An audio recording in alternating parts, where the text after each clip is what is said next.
You have found what lights you up. I'm your host, Sunny the Life Coach, and I'm here because I see you searching for something or someone out there to help you feel better. Something to take away the pain that you're feeling, the inadequacies. I know all of the things that happen in life can leave you feeling empty. Your search is over. This podcast is all about finding your own freedom and power to love yourself enough to shine in the ways you were always meant to, the ways in which you are already fully capable of. If you're ready for some real talk, some serious truth bombs, and a few F-bombs, you are in the right place. Let's do this. Let's get lit.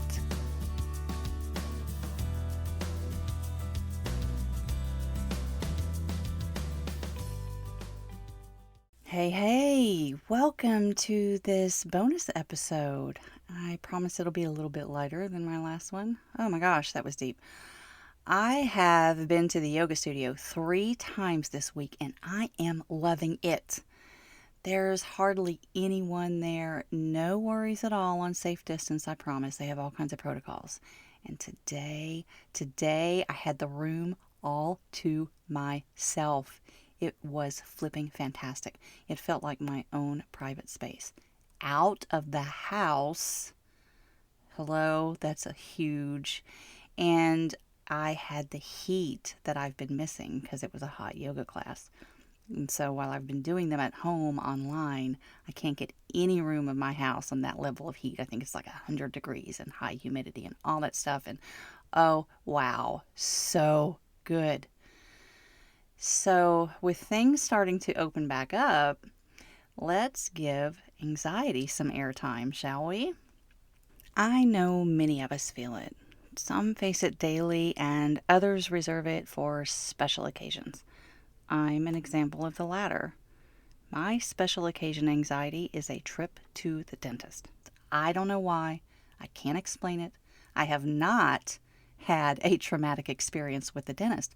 What I do have is highly sensitive teeth and gums and, my entire mouth. And that's why I'm as tense as a board while I'm in that chair. As comfortable as the chair itself may be, I am digging into the armrests, ready to rip them apart. And I have a shitload of anxiety leading up to every appointment. It sucks. I get it.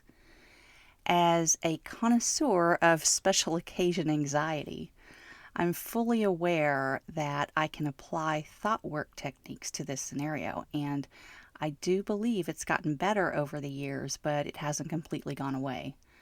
Anxiety is a bit tricky like that. It's also true that sometimes we generate it in response to circumstances or feed off of one another in masses of like-minded people. That's the anxiety I want to talk about today. Pandemic anxiety. Now, of course, many of us have been feeling some level of anxiety around the events that come with a global pandemic.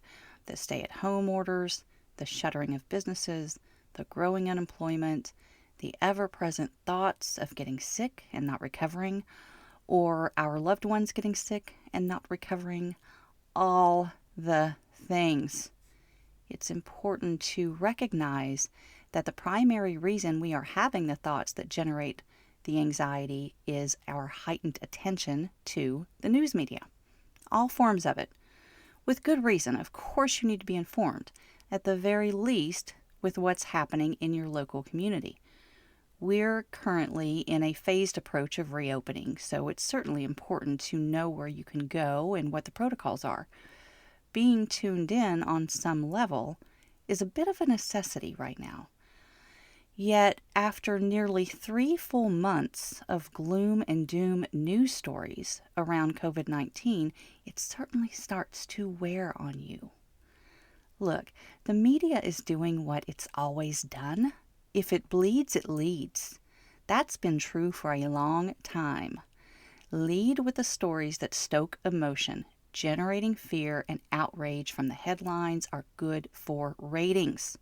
The media is a business. That's what they do. Try to see the neutrality of it. Take it in on the surface, but don't get sucked into the emotion.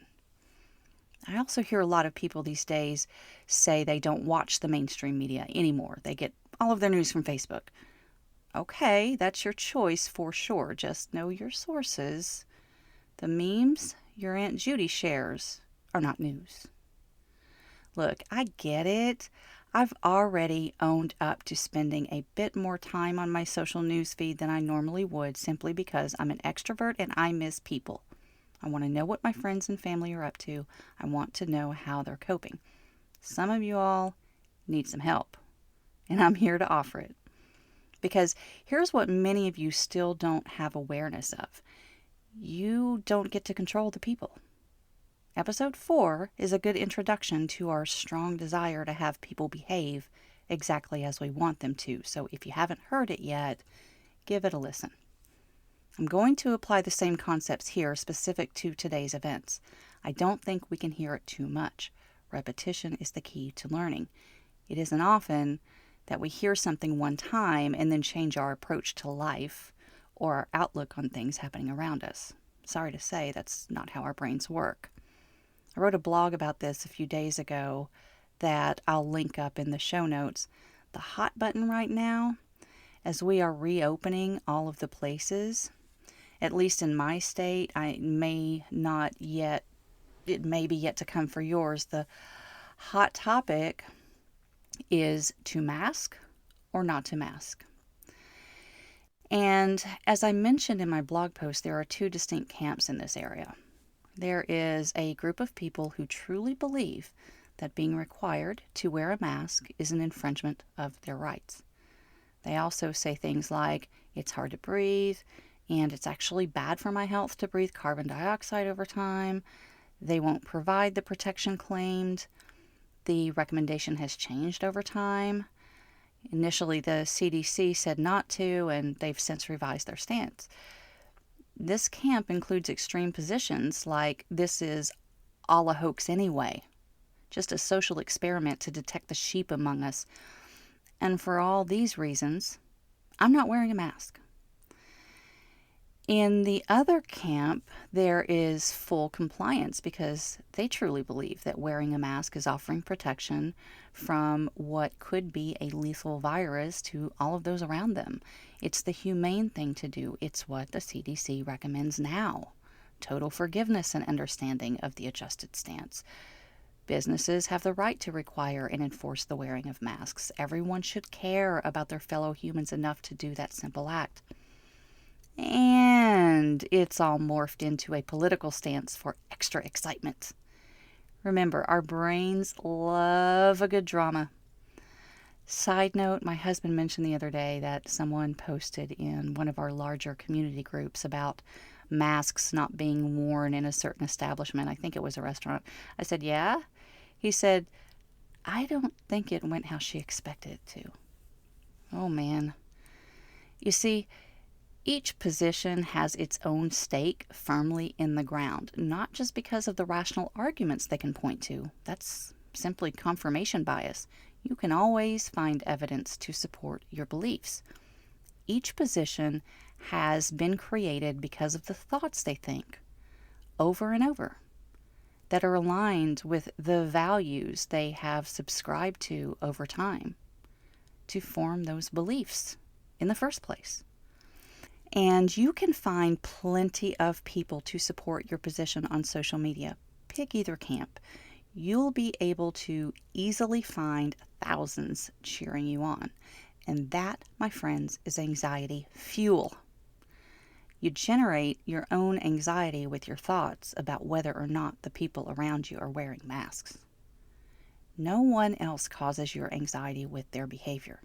You have a thought about their behaviors, and that's what brings on the anxiety.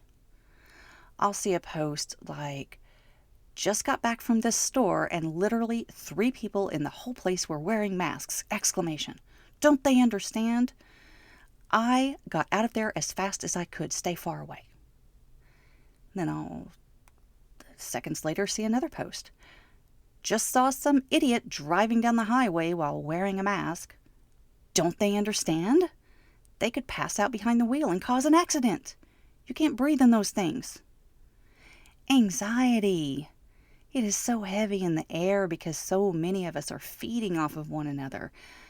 Each one of these posts will generate tons of comments supporting that view. Comments like, I know, I just can't stand the thought of leaving the house right now. People are crazy. I'll be sure to stay away from that store. Thanks for sharing. Some people need to get a grip and live their lives.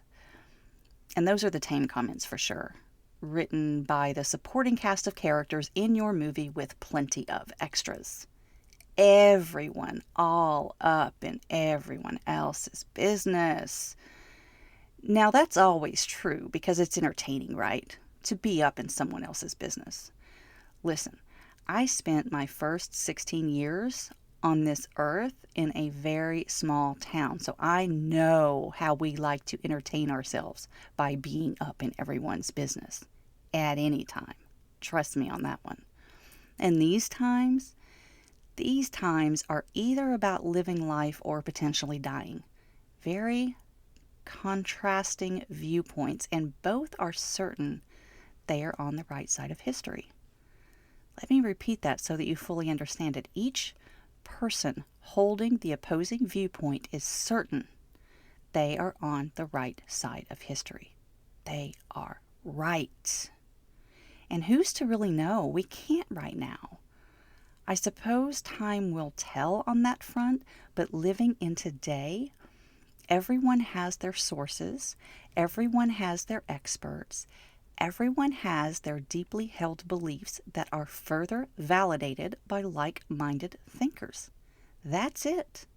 You're not going to sway them over to your viewpoint. It's not going to happen. You don't get to control the people. And so you watch the news stories and you see hundreds of people gathering together, partying it up in the Ozarks or elsewhere, or guess what? That's their choice. Yet you're watching this go down and conjuring up all of the possibilities, all of the worst case scenarios. How are they going to spread the virus around? Because this has been confirmed by all of your sources. And you start catastrophizing and thinking, how dare they? And you feel anxiety because you know you have no control over it. Yet still, if they would just stop doing those things, if they would just wear masks and keep safe distance, maybe we could get through this quicker. Maybe things would go back to normal. And that's really what we're missing, isn't it? Things being normal. Normal feels safe. It goes back to that basic instinct. Seek pleasure, avoid pain, save energy, stay safe. On the other side, avoiding pain means a high-functioning economy, the ability to pay bills and meet essential needs for your family without stressing about where the money will come from. Seeking pleasure through living your life. Maybe everyone is trying to do the best they can.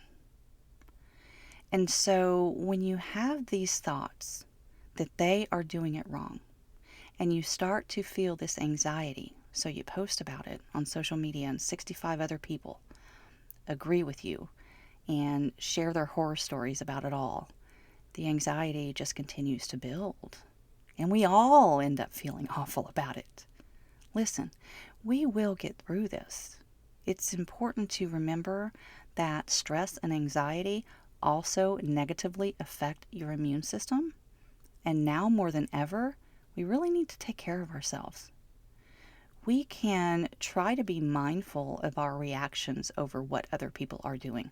We can try to catch these thoughts of they're putting lives at risk and they don't even care.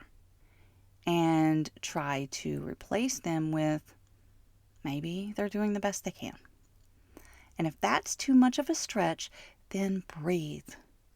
Practice breath work. Try meditation if you don't do it already. Just a brief 10-minute practice per day helps immensely. I've seen some of the most vocal and angsty Facebook groups of late start talking about how meditation is helping them. That's a shift from the usual conversation. It's a positive shift, one that benefits yourself and others. Those are the things to talk about now. Those are the posts to share. Those are the conversations to start. Those actions generate a different type of fuel when you want to get like-minded people on board with your viewpoints. There are times when it will feel like stress and anxiety are unavoidable. I may never be able to shake the anxiety I feel about going to the dentist. Like I said, it's getting better, but it's still ever present. I think it's safe to say that feeling some level of anxiety right now is perfectly understandable. But take a look at how you're filling any free time that you have throughout the day. Try limiting the amount of news that you consume to 30 minutes total. I know that might be challenging, but try it. Seriously, if you start scrolling through stories, you'll be there for hours. You'll start having thoughts, then you'll start feeling anxious. Balance out the rest of your time with self-care activities. Target your news stories with laser focus, and then target your social media time in the same manner. Hone in directly on those friends and family members that you want to see. Visit the groups that are having positive conversations. Chime in and then back away. That's how I roll. And I can determine that all of the finger pointing and judgments pouring in about mask wearing is hot and heavy right now because I pick it up in just that brief amount of time that I spend there. And by the way, my husband does even less than that. Pretty wild. That's why I wanted to address it with you today. Give you some insights and tips on how to manage your mind right now. You will feel so much better if you can let go of your need to control all of the other people out there who aren't doing it right and focus on yourself and your immediate family, making your own decisions and loving your reasons for those decisions. I promise it helps immensely. In the meantime, I'm totally here for you if you want to talk about it more. Your anxiety around the pandemic is something I can help you with. How you are reacting to it is something I can help you with. It's what I do.